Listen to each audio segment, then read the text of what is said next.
Hey everybody, how y'all doing? Steve coming at you. Hope you're having a great day. I wasn't going to talk about this story because mainly I just know it's a lot of Democrat posturing and trying to pretend they care about the nation's secrets and our nation's people and all this kind of stuff. But if you haven't heard the great Signalgate controversy where there was a journalist, a severe Trump-hating journalist, works for The Atlantic, a guy named Jeff Goldberg. He's the one who wrote the story saying that Trump called dead soldiers when he was the first time he was president, and he was visiting. He was overseas in Europe for D-Day, and he called dead soldiers suckers and losers. That guy. He's the one who wrote that BS story, and he was included in a group with the National Security Team and the Secretary of Defense and the Secretary of State Mark Rubio and the Vice President, including a group chat using an app called Signal, where they're all talking about their upcoming plans to attack the Houthis. Now, it wasn't war plans; they were just discussing the pros and cons of attacking the Houthis for the most part, right? And this guy Jeff Goldberg was included in that chat. As the story's gone, it's gone on for 2 or 3 days now. As the story's gone on, it turns out that the National Security Advisor, NSA guy, Mike Waltz, former congressman, is the one who accidentally added Jeff Goldberg. And the reason why I use these quotes is because I got questions. The more I hear about this story, the more questions I got. So I'm gonna play a couple of videos for you guys, and I just would like to get your thoughts on it. Honestly, I would love to get your thoughts on it because I'm looking at this and I'm like, something doesn't seem quite right. Something just seems a little bit off with this story because Mike Waltz should know better. First and foremost, he should know better. I mean, this is the president of the United States cabinet officials on this call talking about plans to deal with the Houthis and keep them from getting in the shipping lanes and causing all the disruption that they've been causing.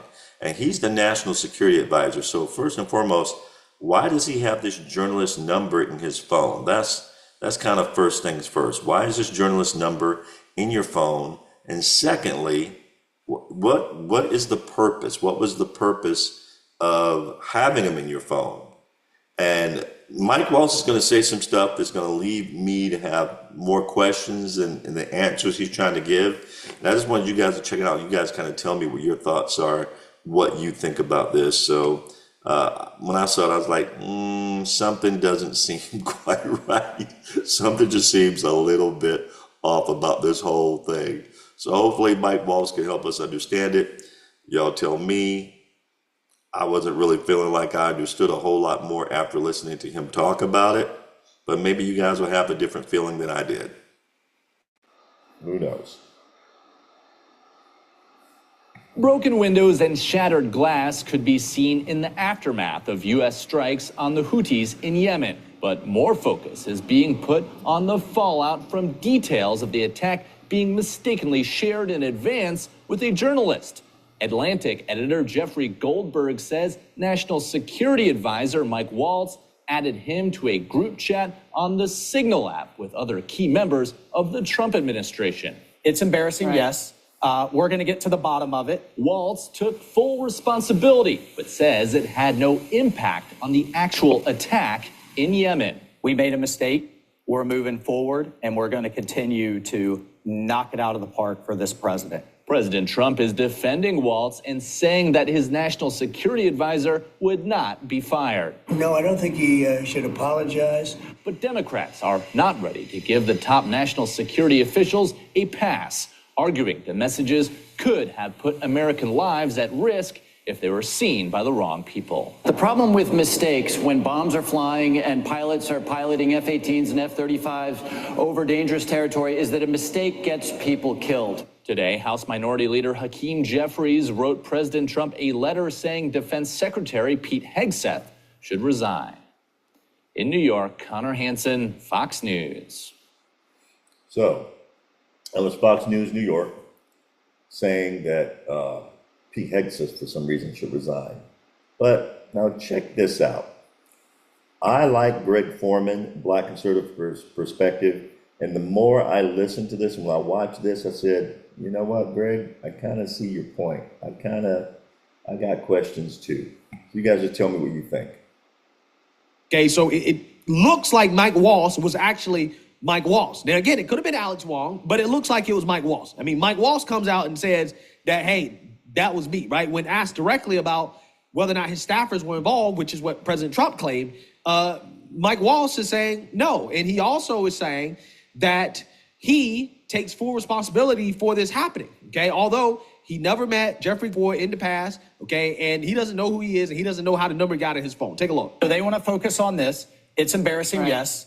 We're going to get to the bottom of it. I just talked to Elon on the way here. We've got the best technical minds looking at how this happened. But I can tell you for 100%, I don't know this guy. I know him by his horrible reputation, and he really is the bottom scum of journalists. And I know him in the sense that he hates the president, but I don't text him. He wasn't on my phone, and we're going to figure out how this happened. So you don't know what staffer is responsible for this right now? Well, look, a staffer wasn't responsible, and look, I take full responsibility. I built the group. My job is to make sure everything's coordinated. But how did the execute? number? I mean, I don't mean to be pedantic here, but how did the number? Have you ever had somebody's contact that shows their name, and then you have somebody else's number there? I never make those mistakes. Right? You got somebody else's number on someone else's contact. So of course I didn't see this loser in the group. It looked like someone else. Now whether he did it deliberately or it happened in some other technical mean is something we're trying to figure out. Yeah, so Mike Waltz, his own testimony is in conflict with the president in regards to who added Jeffrey Goldberg's number to the chat, because whoever added Jeffrey Goldberg's number to the chat should be fired, right? And if it was a staffer, then the staffer should be fired. But Mike Waltz is saying, no, it wasn't a staffer, it was him, right? He added Jeffrey Goldberg's number to the chat, but he didn't know that it was Jeffrey Goldberg's number. He didn't know that Jeffrey Goldberg's contact information was put into his phone. He's implying that he was hacked, okay? This is why he says, well, we're going to get Elon Musk on it to investigate, because he's basically saying that this was some type of operation in which somebody compromised his phone and put the number in there, right? That is what he's saying. I don't know if that is true, right? I don't know if that is true. But what I do believe is true is that Mike Waltz did meet Jeffrey Goldberg, and that he does know Jeffrey Goldberg in some capacity, and that he's not been 100% truthful in regards to his relationship with Jeffrey Goldberg, because now there are images that have resurfaced of Mike Waltz and Jeffrey Goldberg at the same event. Now, this was a photo where you have Waltz standing next to Goldberg doing a 2021 event at a French embassy. The event Waltz attended was a Q&A with a French filmmaker and was moderated by Goldberg. Now, I know some people will say, well, that doesn't mean that Mike Waltz knew Jeffrey Goldberg just because they were at the same event in which you have Jeffrey Goldberg standing right behind him, right? Likely he talked to Jeffrey Goldberg in some capacity, but it doesn't mean that it happened for sure. All I'm going to say is this. The chances of Jeffrey Goldberg's phone number being in Mike Waltz's phone and you having photos of Jeffrey Goldberg and Mike Waltz together at an event like this, and Jeffrey Goldberg and Mike Waltz have never known each other, never met at all, it is highly unlikely for that to be the case, right? I'm just being 100% with you guys. I am not the type of person that's going to gaslight you like Democrats. No, I'm not going to do that. I'm just telling you that it doesn't look like Mike Waltz is being 100% truthful when it comes to his relationship with Jeffrey Goldberg. And again, and I agree with that. I agree with that 100%. It does not look like Mike Waltz is being truthful. As we say in the hood, I got questions. I got questions, fam. You said you ain't never met this guy. Ain't never met him. Don't know him. Just know he's got a horrible reputation, but you're at this event with him. Now, I'm not going to say just because you happen to be in a picture with him that you knew the guy. You might not have known him, because I've taken pictures of people I don't know that well, by all means. But you were at an event where he was the moderator at that event in 2021, if I'm not mistaken, which is a year or so after President Trump left the White House, actually within the same year, that same year that he left the White House, and after Jeffrey Goldberg had already written that story about Trump calling dead soldiers who served in the war suckers and losers, and died in war suckers and losers. So you knew of him, right? You must have known of him. So you're not being 100% honest, Mike. I got questions.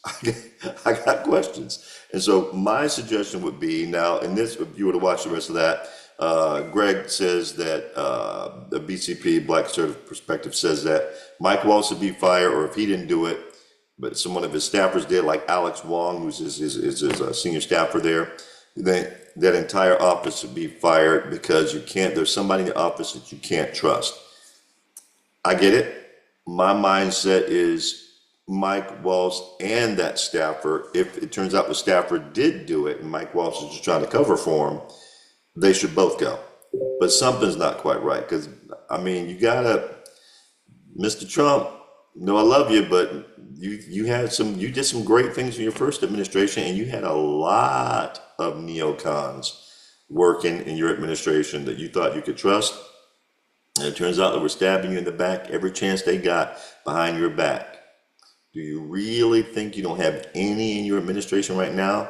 I mean, Marco Rubio, and I'm not picking on Marco. Marco's doing a great job, but don't assume that everybody who says they like you. I'm just saying y'all need to be careful. I mean, but I'd love to hear you guys' thoughts. You tell me what you think. You think, Steve, you're making too big a deal of this. It was just a mistake he made. Like he said, he put somebody's name in the phone, but that number was attached to somebody else. But then the only way that number gets attached to somebody else's number is if you already have it in your phone, usually. That's how that normally works. So what's going on, Mike? Or you accidentally put it in wrong, like you put in the number and it was actually Jeffrey, just luckily out of the blue, just happened to be Jeff Goldberg's number, and you attached it to somebody else's name. Something may end up, something may right. I got questions, but y'all tell me what you think. I love to hear from you. Love to hear your thoughts, whether you think it's being overblown or whether I think the Democrats are overblown, because it's all just posturing for them. But I'm talking about the severity of trust within the administration. You might want to keep one eye on Mike Waltz, Mr. President. I'm just saying, you might want to keep one eye open on that guy at all times, or have somebody who's keeping an eye on him at all times. Probably Tulsi. You might want to have somebody looking at that guy, because something ain't right. And but we'll find out. If you said like Elon's on the job, if maybe somebody else sabotaged his phone and got that number on there, I'd love to hear about it. But right now, usually the simplest answer is the right one, and it just seems like Mike Waltz put that number in there for whatever reasons. We don't know. Hopefully we'll find out. Y'all tell me what you think. I'd love to hear from you. Please like the video, comment on the video, share the video. Look forward to hearing from y'all soon. Y'all take care.